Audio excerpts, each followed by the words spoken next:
Asingaqaba. Uma uShembe eyakabheka bezayo usuke eyisa inkonzo emathuneni. Kubaluleke ngani ukuthi ayise le nkonzo emathuneni na?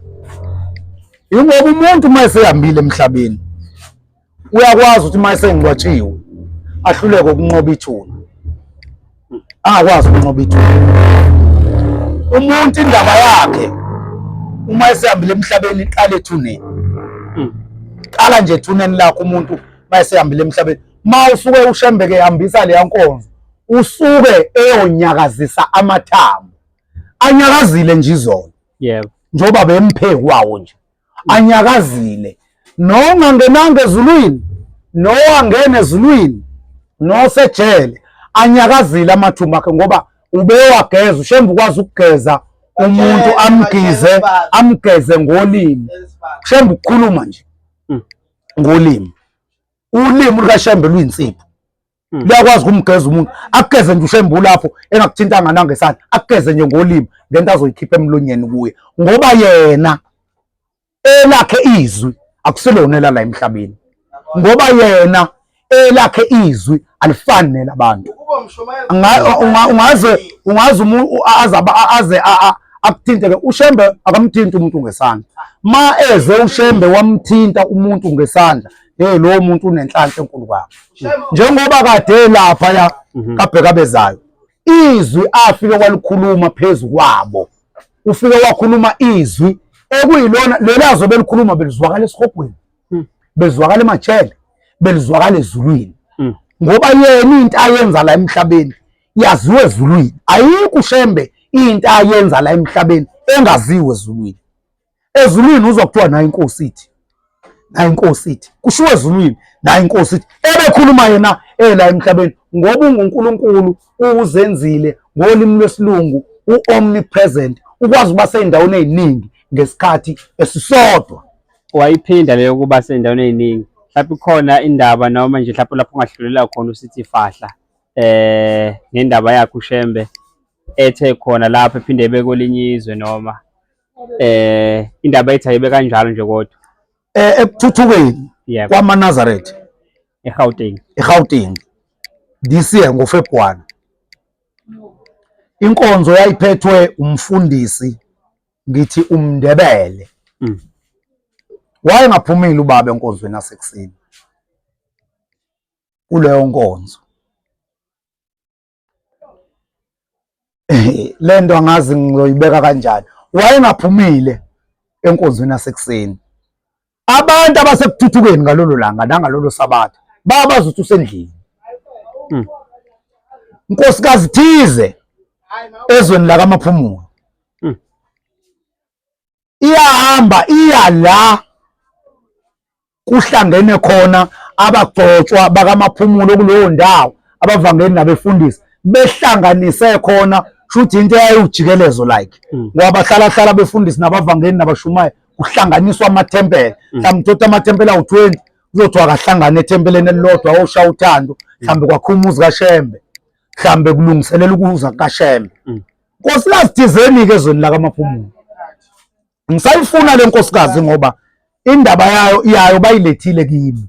Ngisafuna le nkosikazi ize phambi kobuso bami ngoba nginembuzo engifuna ukuyibuza wona. Yebo. Imile ke estobhini. Ilindele imoto ezoyithatha iyise lapha la kuhlangene khona amaNazaretha. Wasekuqhamuka imoto. Yisabatha. Wasekuqhamuka imoto emhlophe Legend 45. Double cab Toyota. Yayisi imanje ngalapha le moto ithi le nkosikazi ayisihlehla le moto. Esifika esehlisa iwind. Mathi wehlisa iwind ubaba inkosi uNyazi wezulu. Yisabatha. Inkonzo yasekuseni ubaba usekuthuthukeni eGoli. Inkonzo leyo yayiphethwe umfundisi umNdebele. eGoli ekuthuthukeni kuvala isicaphu ubaba kuthi usendlini akaphumile enkonzweni yasekuseni. Ungizwisise kahle. Yayisima le moto yayisihlehla mayehlisa iwindi lomuntu inkosi uNyazi wezulu. Ngena mntanami ngikudlule ngikushiye lapha lani yakhona lani bizwe khona abagcotshwa benu. Angene ngemumva angangeni la ku-seat passenger, ubaba uyayidrayivela uyedwa emotweni, ingene le nkosikazi ivala isitambu. Hayibo, uma ubaba nje nalona abaxoxi, hambe amaNazaretha akuShembe amazi kahle. uShembe ngisho ungahlangana naye edolobheni umazi kahle ukuthi uShembe lo unyazi lwezulu, safundiswa inkosi inyanga yezulu yathi uShembe yathi uma iphumela phandle ubombuka ubukuma kobuso bakhe, ulalela izwi lakhe, ubukuma kwey'nwele zakhe, ubuke ngisho istep mayehamba, ngoba uSathane uLucifer usafika wathatha ingubo kaShembe. Uyakwazi ukugqoka azenze uShembe afike kuwe ebusuku, afike akhulume nawe uthi wena kade kufika uShembe kanti kade kufika uLucifer. Yingakho uShembe ithi inkosi inyanga yezulu ithi ngibukeni nilale nibone mangihleka, nibuke ngisho amazinyama, nilalele ngisho izwi lami, nibuke ngisho ukuhamba kwami, nibukisise ngisho ukugqoka kwami. uShembe njengoba esuke egqokile nje ngisho ebamba isikhafu, funa wazi ukuthi njengoba ibamba isambatho inkosi isibamba kanjani, ngoba kunama iqhamuka kuwe ebusuku lele imbethe isembatho usibone ukubanjwa kwesambatho ukuthi lo mbala ngiyawazi, ukwazi futhi ukubona ukuthi mangesiwona umbala owaziyo, ngoba akekho umuntu oyiqili njengolucifer. uLucifer kunezinto ahamba ayitshela abantu ebusuku belele, uvuke wena ucocela abantu into uthi kade kufika uShembe, uShembe uthe wathi kanti kade kufika uLucifer. Uyayizwa lento engishoyo? Ngiyayizwa. Lo mama yamthatha inkosi, uthi lo mama maye sezofika into exaka lo mama ithi ubaba watshelwa ubani ukuthi ngiyekuthini, ngoba yikho umuntu engamxoxela. Uthi wathi masebehambile sesizofika, wayesethi lalela-ke mntanami, wathi ngizokwehlisa la, ngoba ngifuni laba bantu babona imoto ima wehla kuyona bazongibona, angikwehlise la ungakafiki khona. Inangempela ngathi sengizofika khona wayesengehlisa, wayesehamba. Uthi wayesefona, ngoba amaphumulo lo mama mhlawumbe kuzohamba nimenze lezi zinto zenu eningenza zona, ayikhulume kahle le ndaba yakhe. Wayesefona efonela abantu abaseGoli, ubaba ukhona nilapho, wathi ubaba ukhona kodwa ubengaphumile enkonzweni yasekuseni, uzophuma enkonzweni yasemini. Ubaba ulapha eGoli, bathi yakhala le nkosikazi. Njalo-ke indaba kaShembe, indaba kaNkulunkulu kunezinto ezenzakalayo, njengoba kade ungizwa ngikhuluma indaba kaJohn eBhayibhelini owahlala esiswini senhlanzi. Kusho iBhayibheli abakwazi-ke abantu abafunda iBhayibheli nabathi bahlakaniphile nabahlakaniphileyo ungakholwa izinto ezenziwa uShembe. Umoya kaNkulunkulu abangenawo, abakwazi ukukholwa lezi zinto ukuthi uJesu wakwazi ukuvusa uLazaro emva kwey'nsuku ezine, uLazaro efile. Lithi iBhayibheli wayesenuka. Bayakwazi ukukholwa lokhu ukuthi kwenzeka, kodwa lokho kwenziwa uShembe abantu bebuka la eThekwini ubhombele emisa ulwandle ekhuluma nabo ekunofakazi ekubhaliwe, bathi akukho lokho. Ngoba nayi, ngoba kwenziwa uShembe. Ngeke siphike nabantu abangabelwe izulu, thina sibe sabelwe izulu. Thina kasifani nabo, thina sabelwe thina izulu. Ukuhlala noNkulunkulu emhlabeni inhlanhla engandele bani le? Sabelwe thina izulu. Asihlukaneke thina ukuthi sithi sabelwe izulu, sabelwe ubungcwele bese sifanisa nabantu abangabelwe ubungcwele bese siphika nabo, ngoba uyaba umuntu mdala ngeminyaka. Ngibabuke la ko TikTok, ngithi mangimbuka lo muntu, ngoba lo muntu ubaba mdala akayona ingane. Konakelephi? Konakele emoyeni. Umoya, uyabona uthi uShembe, umoya okumuntu uyakwazi ukungcolisa inhliziyo. Ngisho ngathi uNkulunkulu wayemdalile wanenhliziyo enhle kangakanani, kodwa mase kungcola umoya uyakwazi ukuyingcolisa inhliziyo. Uthi nenhliziyo iyakwazi ukungcolisa umoya. Ugcina umoya wakho noma uNkulunkulu wayekuphe umoya ongcwele, ugcina umoya wakho usungcolile ngenxa yokuthi waphiwa inhliziyo embi.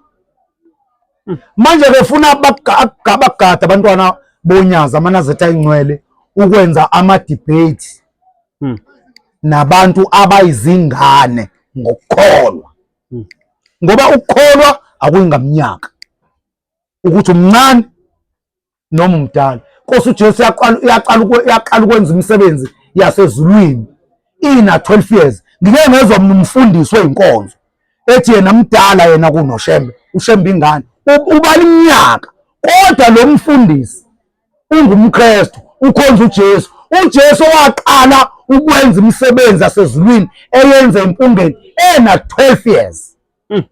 Kodwa ukwazi ukuthi yena mdala ngeminyaka yokuzalwa unenkosi unyazi. Ayethi uyamuzwa lo muntu uma umlalela, umlalisisa kahle, unomoya kaNkulunkulu. Uyamuzwa lo muntu indaba yonakale emoyeni. Akakhuluma umoya kuye nengilosi emembethe.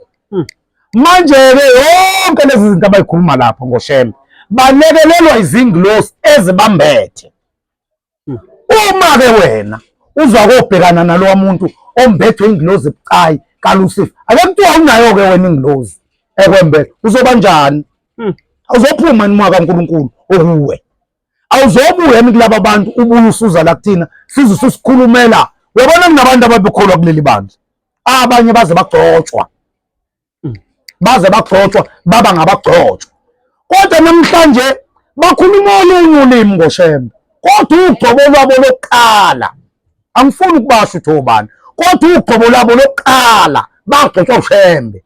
Kodwa namhlanje banikwa inkonzo uShembe, bambabaza bathi uShembe uNkulunkulu. Kodwa namhlanje mawubadlalela lezo nkonzo zabo seyiphambene nabayikho namhlanje. Yini kuyenzeka umuntu azalwe akhule ewumntwana kaNkulunkulu kodwa afe esewumntwana kaLucifer.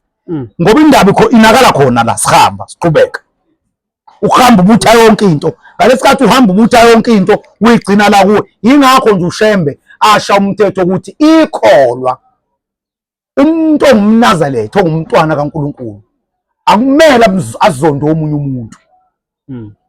Ngoba uShembe akafuni into eziningi umuntu oyinazaretha, ufuna nje izinto ezisihlanu. Ufuna ube nothando, khona abantu abakholwa abangenalo uthando. Ufuna uShembe ube nomusa, khona abantu abakholwayo abambethe yona le ngubo abangenawo umusa. Khona abantu abanamagqubu bekuyo le ngubo. Kukhona abantu abanenzondo, uzonda umuntu engakaza kwenze lutho into embi, ngoba uNkulunkulu usebenza ngesizathu. Ngalesikhathi uzonda umuntu engakaza kwenza into embi, uNkulunkulu uzothi bayifika enhlizweni yakhe afica inzondo yami, angikaze ngikwenze lutho olubi, abese angayeki ukukubeka icala ngoba ungizonda nje angikaze ngibone. Khona abantu abanjalo abanenzondo, khona abantu abangakwazi ukuthethelela. Uzohlala kanjani umoya kaShembe uNkulunkulu kuwe, Nazaretha oyingcwele, ungenazo lezi zinto? Ngoba waba ngendlela amaNazaretha amaningi ngayo, uma ungenalo uthando uzophila kuphi? Bona abantu baningi laba bantu la eceleni njengoba kuJula nje sikhuluma ngisho ukuhamba, sihamba sinikene ngamahlombe. Ma ungenalo uthando, umuntu ongenalo uthando akabafuni abantu. Ngisho ehamba umbonda akafuni ukuthindwa, kanjani uzokholwa kanjani nathi? Phezu kwethu sonke lesikhona la khona abasivakashela abalokhu befikile. Yes, badonswa uthando lukaShembe. Ingakho ethi laba abantu abafika ufuna sibamukele kahle ngoba babiziwe yithina. Abanye babo abakaze bambone uShembe ekulaleni kwabo, kufike oyisemkhulu babo bathi mntanami hamba kuShembe uyosenzela ukuthi ngale kwelizayo sihleli noShembe. Bakhuluma ngalo unyazo lwezulu lolu, bathi abantu babolo unyazo enihleli nalo lapha emhlabeni sihleli nalo la ezulwini. Manje ngayithini indaba enjalo? Manje ke wena ungavula ama-debate, udebate ngoShembe nabantu abathi umuntu ofile indaba yakhe ayikho, uzokonakalelwa ikhanda. Ubuze la kuthina sikubona lo senakalelwe ingqondo, ikhanda lakhe seninakele. Uhambe wayoyifaka emlilweni ongawazi ukuthi uba sobani. Laba bantu bathunywe uLucifer, wayesebambathisa ingilosi zakhe. Ngoba ngikhuluma nje mase upostele into nje uzozwa into abazongithuka yona, ngoba ihanti ezokwenza ukuthi bangithuke bazobe bengithukiswa ukuthi Yingoba ngikhuluma ngento abakuyona nayo abayibonayo. Umuntu ongenayo umoya kaNkulunkulu ithi inkosi ilanga umbona ithi uphawu lomntwana kaLucifer inhlamba. Ngiyezwa namaNazaretha esebathuka uzwe iNazaretha aselikhuluma engaka inhlamba. Usuphi umoya kaShembe? Usulaphi umoya kaShembe mawusuthuka umuntu? Usulaphi? Ngoba uyabona thina njengoba singamaNazaretha alikho ibandla lapha emhlabeni elifana nebandla lamaNazaretha. Ngakho-ke umuntu maye ingane khona isisho sesiZulu esithi ubudoda abukhulelwe. Leso sisho sichaza ukuthi umuntu uyazenza izenzo zobudoda eyingane. Leso sisho futhi sichaza ukuthi umuntu uyakwazi ukwenza izenzo zobungane eyindoda. Uyayibona lonto. Manje-ke ngizama ukuthi ngibasize abantwana bakaNkulunkulu ukuthi bangagcini sebelimala. Into esikuyo inkulu ngendlela eyisimangaliso. Uma ngase uShembe aziveze ukuthi ubani kubantu bonke. Khona abantu abangalamba phela ngoba khona abantu abakholwayo abasebenzayo. Ekuwumsebenzi ukukholwa. Angifuni ukungena la. Ngiyabonga kakhulu mfowethu. Usengaqhubeka. Bengifuna ukuya kule sesivala nje ngoba ngifuna ukuthola la noma umuntu nje olalela ekhaya nobukayo ukuthi kuxhumana kanjani umqalo wendlela inkosi ilanga lamalanga inyanga yezulu uthina amakhosi namuhla sinunyaza. Uxhumana kanjani ukuthi kuze kufike lapha esikhona namuhla? Sisuka kuBhombela size sifike sisinonyazi namuhla. Uxhumana kanjani ukusukela lapho uze kufike namuhla lapha esikhona? Ngoba umuntu uzoyibuza ukuthi ngoba sazi umqalo wendlela bafika kanjani lapho sebefike khona. Lokho bethe uNkulunkulu. uNkulunkulu kwenziwa uNkulunkulu okuyiyena owathatha isinqumo sokuthi asungule leli bandla ngoba before ngaphambi kokuba ubabamkhulu uNkulunkulu athi akakhande leli bandla waqala wamkhombisa lona. Thina siyumfuziselo webandla likaMenzi. Waqala wamkhombisa lona. Wamkhombisa ibandla lamaNazaretha lingekho la emhlabeni. Wathi buka la Shembe.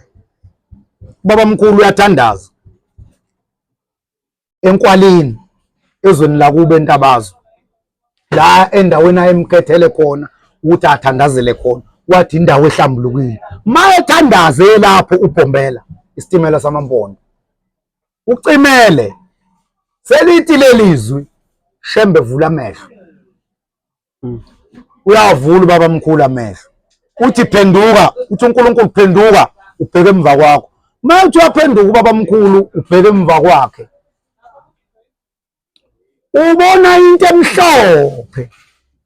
Emhlophe njengoba mawusuka ubona ulwandle. Ulwandle ayithi mawulubuka awuboni la liphela khona. Usayabona into emhlophe babamkhulu eyiqwa. Uthi inkosi ngibona into eyishidi elimhlophe. Uthi uNkulunkulu cha. Cika amehlo Shembe ubukusise kahle. Wacika amehlo babamkhulu wabukisisa. Manje uyabuka kulona ishidi abantu ukuphela baningi bayizigidi ezingena kubalwa bambethe ingubo ezimhlophe. Into ayethu babamkhulu engenza ukuthi athi ishidi ngoba wayebona into aqalayo ukuyibona ngamehlo akhe. Uthi uNkulunkulu abantu laba ibandla leli lami kwelizayo. Abantwana laba abangcwele leli bandla ngifuna ukulehlisa ngizolikhanda emhlabeni ngifuna ukulikhanda ngaweke. Lelo lasezulwini.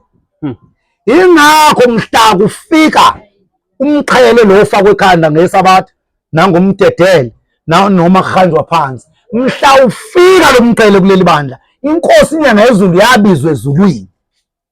Yafike yakhonjiswa leli bandla ezulwini.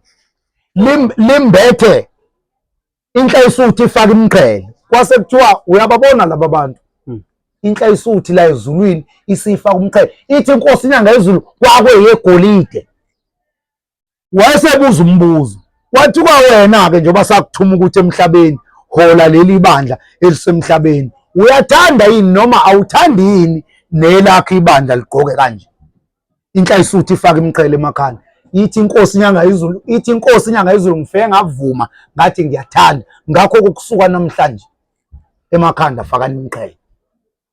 Anikwazi ukuthola nigolide, mina nizosika ikhumba nikhande njengemqhele yakwaZulu, ngoba imqhele ayiveli khona kwaZulu. Nizokhanda imqhele njengeyakwaZulu ukuphela, nina senizothi manize esabatheni ufaka umqhele ekhanda, sekuzoba icala mawuze esabatheni uyindoda ungawufaka umqhele ekhanda. Ngizama njalo ukuchaza ukuthi yonke into esiyiyo nesiyenziwa uShembe, esiyenziswa uShembe, nesifundiswa uShembe. uShembe akasenzisi into ayisuse ekhanda, usenzisa into yakube ezulwini. Thina alikho ibandla eliguqela isihlalo sikaNkulunkulu, into eyenziwe ezulwini leyo.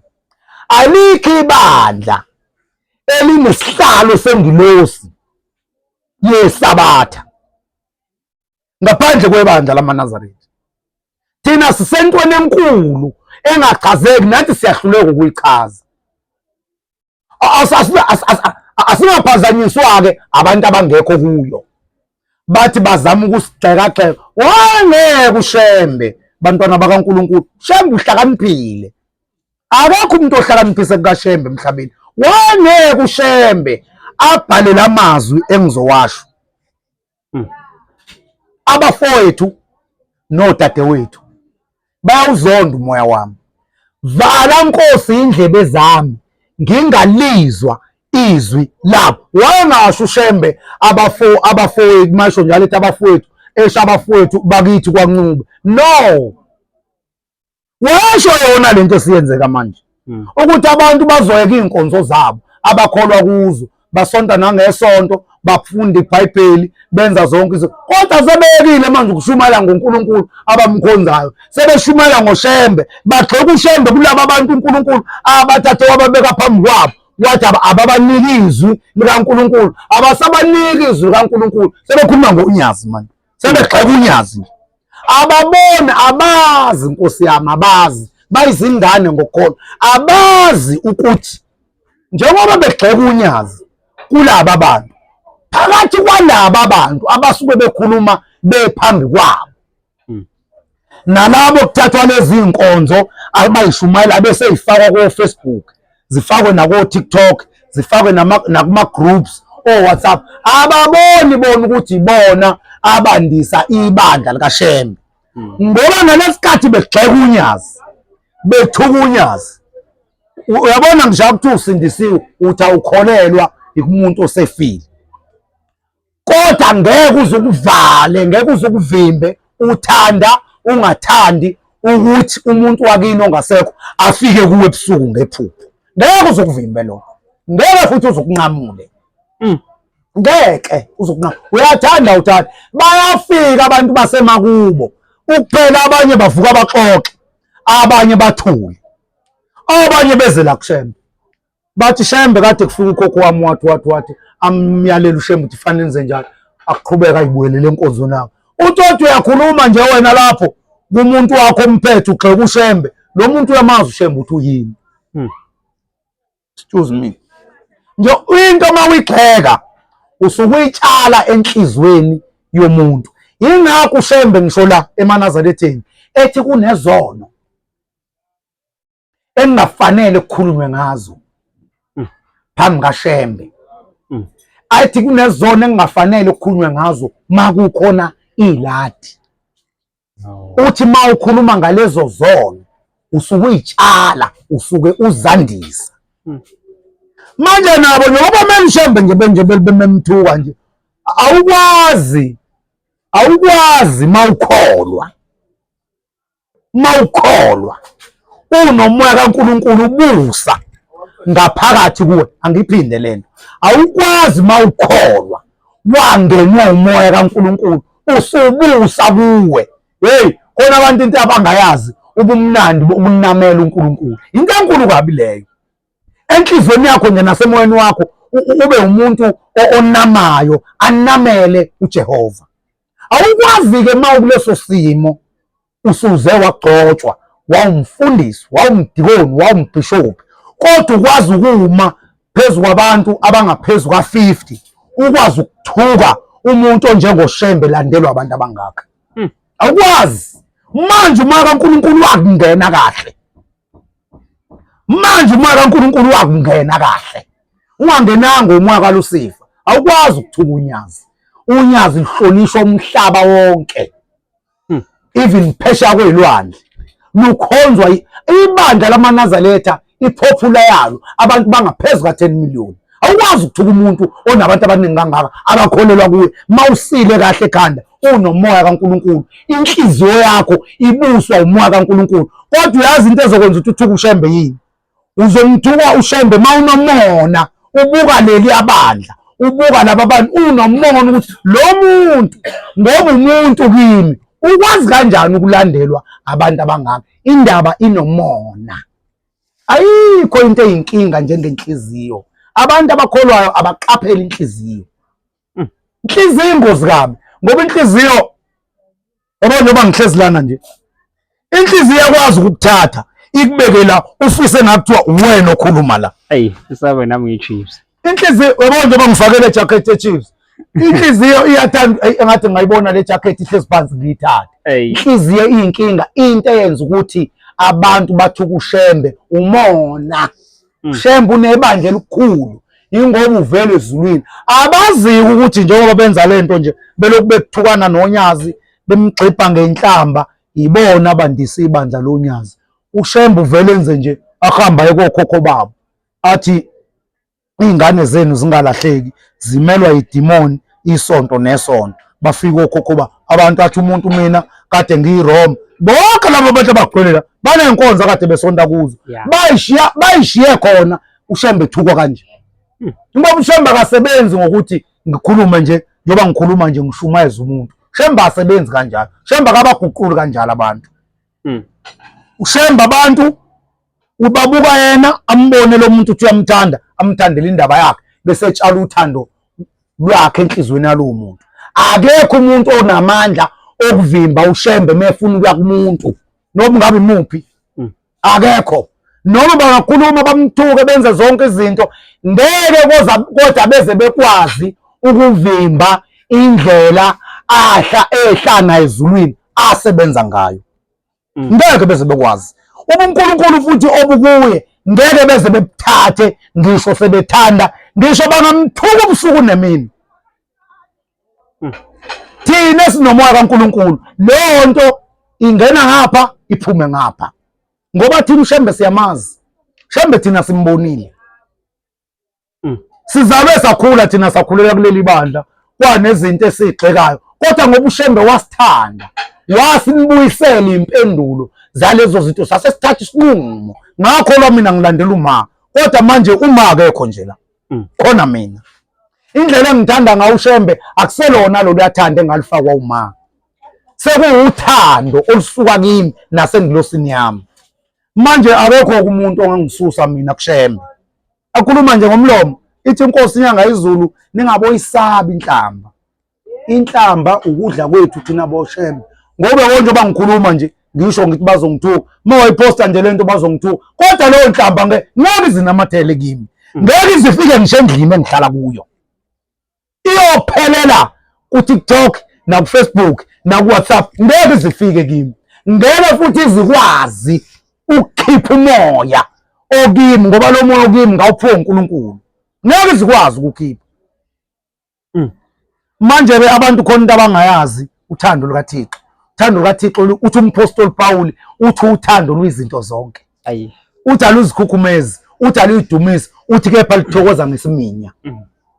Uthando nje abantu abalahlekele nalo, uthando lukaShembe. AmaNazaretha-ke funa gade, ngiyaphinda ngiyayisho lento, funa gade ukuya kohlanganyela, baqophisane nabantwana bakaLucifer, bazolimala. Uma uyobhekana nomntwana kaLucifer, funa wenza isiqiniseko sokuthi uyicelile ingilozi kuShembe. uShembe wakwembathisa umoya wakhe ukwazi ukubhekana nalawa madimoni, ngoba bona bakwazi ukuthuka uShembe nje bambethwe umoya kaLucifer.